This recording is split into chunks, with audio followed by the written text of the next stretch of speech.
نحمده نصلي على رسوله الكريم أما بعد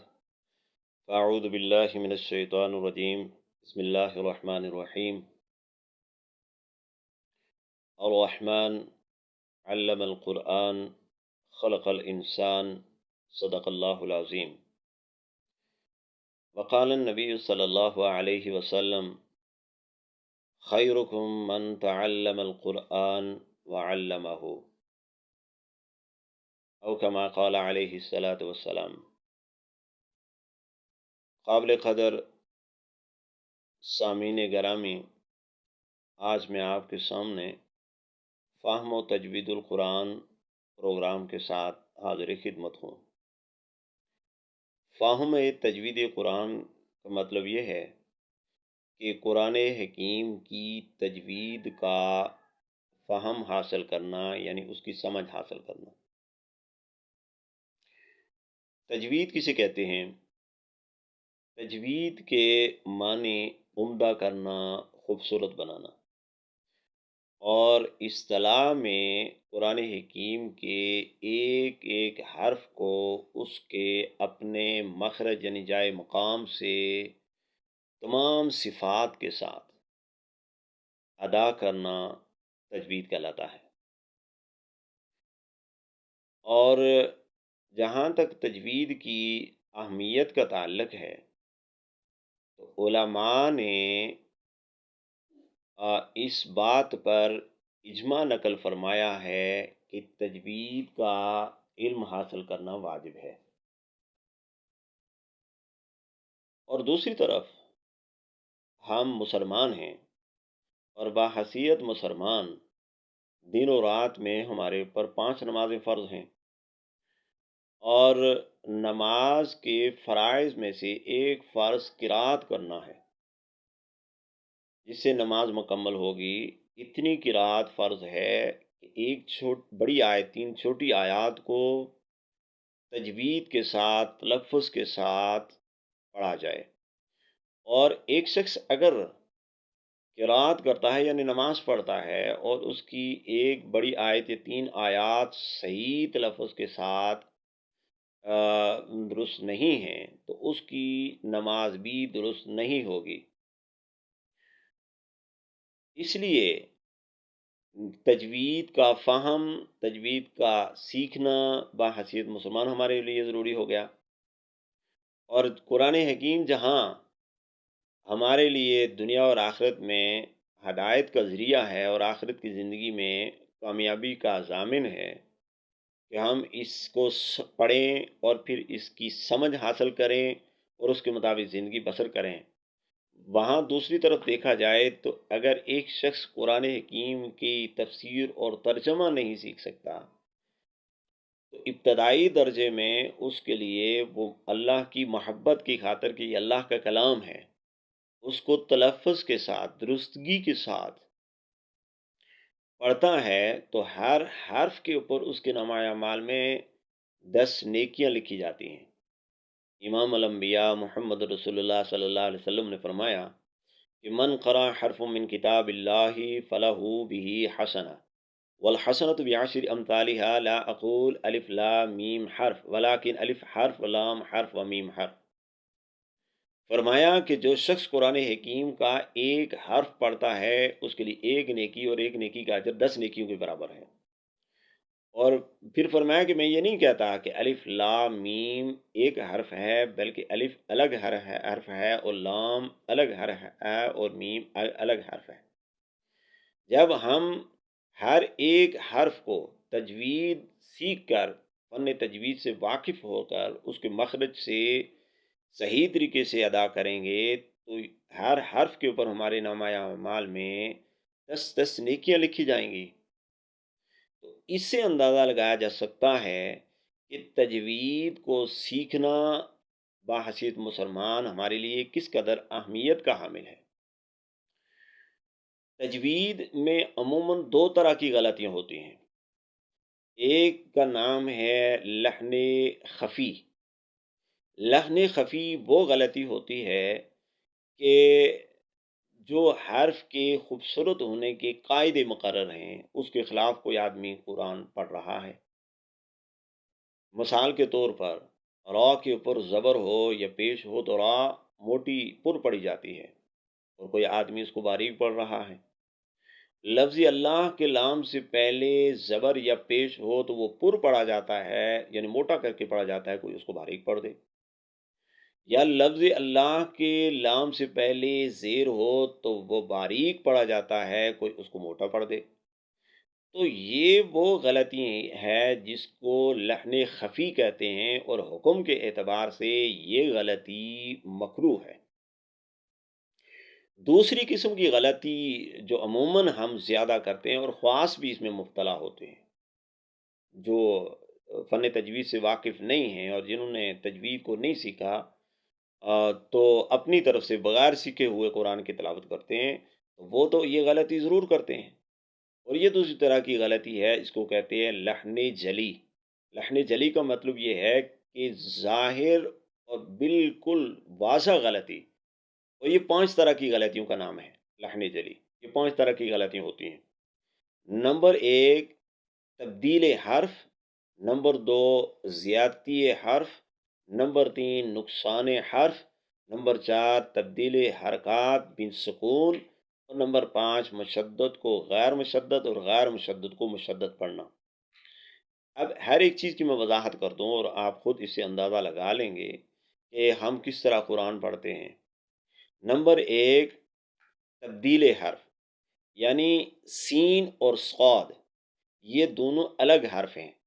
اگر یہ دونوں ایک ہی آواز کے ساتھ پڑھے جاتے اور ایک ہی طرح کے ہوتے تو پھر دو الگ یہ نہ لکھے جاتے۔ سین الگ لکھا جاتا ہے، اس کی شکل بھی الگ ہے، اور صاد الگ لکھا جاتا ہے، اس کی شکل بھی سین سے نہیں ملتی۔ اسی طرح ان کی آواز بھی ایک دوسرے سے نہیں ملتی، اور ان کے ادا کرنے کا جو مخرج یعنی مقام ہے وہ بھی الگ ہے۔ تو ایک آدمی سین کی جگہ صاد پڑھ دیتا ہے یا صاد کی جگہ سین پڑھ دیتا ہے، اس سے یہ جو ہے وہ تبدیل حرف غلطی لحن جلی لازم آئے گی، اور اگر یہ لفظ کے اندر ہم نے پڑھ لیا تو اس کو معنی بھی تبدیل ہو جائے گا، اور اس سے کفر بھی لازم آتا ہے۔ اور نمبر 2، زیادتی حرف، یعنی وہ حرف جو لمبا نہیں پڑھا جاتا تو کوئی آدمی اس کو لمبا پڑھ دیتا ہے۔ مثال کے اوپر با کے اوپر زبر ہے، تو خالی با کے اوپر زبر ہے تو با زبر با پڑھا جائے گا۔ کوئی آدمی اس کو پڑھتا ہے با زبر با، تو یہ لمبا ہو گیا، تو یہ حرف میں زیادتی ہو گئی، ایک الف کا اضافہ آپ نے کر دیا، تو یہ لحن جلی ہے، اور حکم کے لحاظ سے یہ حرام ہے۔ یا تیسری قسم کی غلطی یہ ہے کہ نقصان حرف، یہ تو زیادتی حرف تو اضافہ ہے، نقصان حرف یعنی جہاں حرف لمبا کر کے پڑھا جانا ضروری تھا تو کوئی آدمی اس کو لمبا نہیں کر رہا۔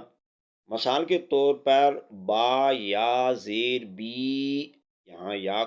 با کو لمبا کر کے پڑھیں گے اس لیے کہ یا مدہ ہے اور اس سے پہلے زیر ہے، تو کوئی آدمی پڑھتا ہے با یا زیر بی، تو یہ نقصان حرف ہے۔ آپ نے ایک حرف کو چھوڑ دیا تو ظاہر ہے کہ قرآن میں کوئی حرف کی نہ کمی ہو سکتی ہے نہ زیادتی ہو سکتی ہے، تو یہ نقصان حرف لحن جلی ہے، اور حکم کے لحاظ سے یہ حرام ہے، تو یہ نقصان حرف ہے۔ اور نمبر 4 یہ غلطی ہوتی ہے تبدیل حرکات بالسکون، یعنی تبدیل جہاں پر جو ہے وہ سکون ہے، جزم ہے، آپ اس کو متحرک پڑھ لیتے ہیں، یعنی اس کی حرکت پڑھ لیتے ہیں۔ عموماً یہ غلطی ہوتی ہے، لوگ پڑھتے کہ مثال کے طور پر الحمدللہ رب العالمین، الحمدللہ رب العالمین، یہ تو آپ سنتے بھی ہوں گے اور خود بھی پڑھتے ہیں۔ اب آپ دیکھیں کہ یہاں تبدیل حرکات بالسکون ہو رہا ہے کہ لام ساکن ہے، الحمدللہ، الحمدللہ، لام ہلے نا، جب ہم الحمدللہ پڑھیں گے تو لام کے اوپر سکون تھا تو ہم نے اس کو حرکت پڑھ دی، تو یہ لحن جلی ہے اور یہ حکم کے لحاظ سے حرام ہے۔ اور اسی طرح 5ویں قسم کی غلطی کہ مشدد کو غیر مشدد اور غیر مشدد کو مشدد پڑھنا، جہاں کسی حرف کے اوپر تشدید نہیں ہے تو آپ نے اس کو دبا کے پڑھ لیا تو تشدید آ جائے گی اور وہ حرف 2 مرتبہ پڑھا جائے گا، اور جہاں تشدید تھی اور آپ نے اس کو دبا کے پڑھنا تھا، تو آپ نے اس کو دبا کے نہیں پڑھا، تشدید ادا نہیں ہوئی، تو یہ بھی مشدد کو غیر مشدد آپ نے پڑھ لیا۔ تو یہ لحن جلی کی ایک قسم ہوگی اور حکم کے لحاظ سے یہ حرام ہے۔ اور اگر آپ نے یہ 5 طرح کی غلطیوں میں سے کوئی ایک غلطی قرات نماز کی قرات میں کر دی، تو یہ حرام ہو جائے گا اور نماز فاسد ہو جائے گی حکم کے لحاظ سے۔ اس سے آپ اندازہ کر سکتے ہیں کہ فہم تجوید القرآن کس قدر اہمیت کا حامل ہے، مگر آج ہم نے دنیاوی علوم کو سیکھنے کے لیے تو اپنا وقف کیا ہوا ہے وقت، اور اس کی اہمیت کو ہم نے سمجھا ہے، لیکن اگر کسی چیز کو نہیں سمجھا تو وہ قرآن کی فہم حاصل نہ کیا اور تجوید سے ناواقف رہے، نمازیں پڑھتے رہے، لیکن ہم نے اس کو تجوید کے ساتھ اس کی قرات نہ کی۔ کئی مرتبہ ایسا ہوتا ہے کہ ایسے مساجد کے اندر ایسے امام کے پیچھے نماز پڑھنے کا موقع ملا، جو اپنے آپ کو حافظ یا قاری کہتے ہیں، لیکن حقیقت میں وہ فن تجوید سے واقف نہیں ہوتے، اور نہ ہی ان کے مقتدی اس سے واقف ہوتے ہیں کہ یہ آدمی قرات کا علم جانتا ہے یا نہیں، اور وہ نماز پڑھا رہے ہوتے ہیں اور یہ لحن جلی کے مرتکب ہو رہے ہوتے ہیں، اور نہ صرف ان کی اپنی نماز نہیں ہوتی بلکہ سارے مقتدیوں کی نماز کے خراب کرنے کا باعث بھی بنتے ہیں۔ اور ہم نے ایسے قرآن کو، ایسے قاری حضرات کو مسجد کے اندر رکھا ہوتا ہے کہ ہمارے بچوں کی قرآن کی تدریس کریں گے، اور وہ قرآن کو سیکھیں گے۔ اب آپ دیکھیں کہ وہ اگر نماز کی قرات کی حد تک بھی ان کی قرات درست نہیں ہے، تو وہ ہمارے بچوں کی تجوید کے ساتھ فہم تجوید کو سمجھ کر کیسے تدریس کر سکیں گے؟ اور اگر بدقسمتی سے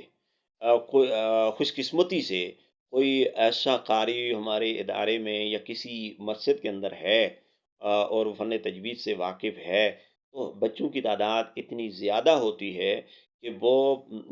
مثلا 50 بچے ہیں اور 1 گھنٹے کا وقت تدریس کے لیے وقف ہوتا ہے، تو وہ 1 منٹ اور کچھ سیکنڈ ایک بچے کے لیے دیتا ہے۔ 1 منٹ 1 سیکنڈ میں وہ بچوں کو کس قدر فن تجوید سے واقف کر سکتا ہے، ہم اس کی قدر نہیں کرتے، اور اپنے بچوں کی زندگی کو بھی جو ہے وہ فن تجوید سے دور رکھتے ہیں، اور کل اخروی زندگی میں ہمارے لیے پکڑ کا باعث بھی بنے گا۔ اب آج کے اس سوشل میڈیا کے دور میں اس مسئلے کو حل کرنا بہت آسان ہے کہ ایسے لوگوں کے ساتھ تعلق وابستہ کیا جائے اور اپنی نگرانی میں نہ صرف خود فن تجوید کو سیکھا جائے، فہم تجوید قرآن جو ہے وہ حاصل کیا جائے، بلکہ اپنی نگرانی میں اپنے بچوں کو بھی ایسے لوگوں کے ساتھ لنک قائم کر کے فن تجوید سے واقف کر سکتے ہیں۔ اسی اہمیت کو مد نظر رکھتے ہوئے میں فن تجوید فہم تجوید القرآن کے عنوان سے ایک پروگرام لے کے آپ کے سامنے حاضر خدمت ہو رہا ہوں، اور میرا یہ پروگرام ہے کہ ابتدا میں آج تو فہم تجوید القرآن پروگرام کا تعارف آپ کے سامنے ویڈیو کی صورت میں پیش کر رہا ہوں، اور آئندہ ویڈیو میں وقتاً فوقتاً قرآن حکیم یعنی ایک قاعدے کی پہلی تختی سے لے کر انشاءاللہ میں ایک ایک حرف کے ساتھ فن تجوید کو سمجھتے ہوئے سمجھاتے ہوئے ابتدا کروں گا، اور اس کو اختتام قرآن تک لے جانے کی کوشش کروں گا۔ جو حضرات فن تجوید سے واقف ہونا چاہتے ہیں، وہ فہم تجوید القرآن پروگرام کو لنک کریں، اور اپنے بچوں کے لیے بھی جو ہے وہ مجھ سے انفرادی رابطہ واٹس ایپ نمبر سے کر سکتے ہیں، اور مجھ سے وقت لے کر اپنے بچوں کی تدریس بھی کروا سکتے ہیں کہ فہم تجوید القرآن کے ساتھ وابستہ ہو کے وہ فن تجوید سے واقف ہوں اور اپنے قرآن کی تدریس بھی کر سکیں۔ اور جو لوگ وقت نہیں نکال سکتے، انفرادی رابطہ مجھ سے نہیں کر سکتے، تو وہ وقتاً فوقتاً میری ویڈیو کو میں اپلوڈ کرتا رہوں گا، اور وہ اس کو دیکھ کر اس سے جو ہے وہ فائدہ اٹھا سکتے ہیں، اور وقتاً فوقتاً میں ابتدا سے جو ہے وہ قاعدہ یعنی تختی نمبر 1 سے اس کو شروع کروں گا، اور 10 منٹ کی ویڈیو جو اپلوڈ کی جائے گی اسی تسلسل کے ساتھ ہم آگے چلیں گے۔ جو لوگ اس سے فائدہ اٹھانا چاہتے ہیں وہ اس ویڈیو کو تسلسل کے ساتھ آگے چلاتے رہیں، اور نئی ویڈیو آپ کے ساتھ آپ کے سامنے آتی رہیں گی، اور انشاءاللہ اختتامی قاعدہ تمام مخرج صفات کو مد نظر رکھتے ہوئے مشق کے ساتھ میں آپ کو پڑھاتا رہوں گا، اور پھر قاعدے کی اختتام کے بعد ابتدائی آیت سے لے کر قرآن حکیم کی انتہائی آیت تک ہم اس کو لے جائیں گے، اور اس دوران قواعد تجوید کو بھی آپ کے سامنے واضح کرتا رہوں گا۔ اور جو لوگ اس کے ساتھ وابستہ ہوئے تو انشاءاللہ قرآن حکیم کی قرات کے بعد پھر ابتدائی آیت سے اس کے ترجمے اور مختصر تشریح کے ساتھ بھی ہم اختتام قرآن کریں گے۔ انشاءاللہ میں اپنی خدمت پیش کرنے کے لیے آپ کے سامنے وقتاً فوقتاً حاضر ہوتا رہوں گا۔ آج صرف تعارفی نشست تھی، فہم تجوید القرآن کیا ہے اور اس کا تعارف کیا ہے، اس کی اہمیت اور اس کی ضرورت اور فضیلت کیا ہے۔ تو اگر کوئی شخص انفرادی طور پر خود سیکھنے کے لیے، رمضان کا مہینہ بھی آ رہا ہے، یا اپنے بچوں کو اپنی نگرانی میں فہم تجوید قرآن سے واقف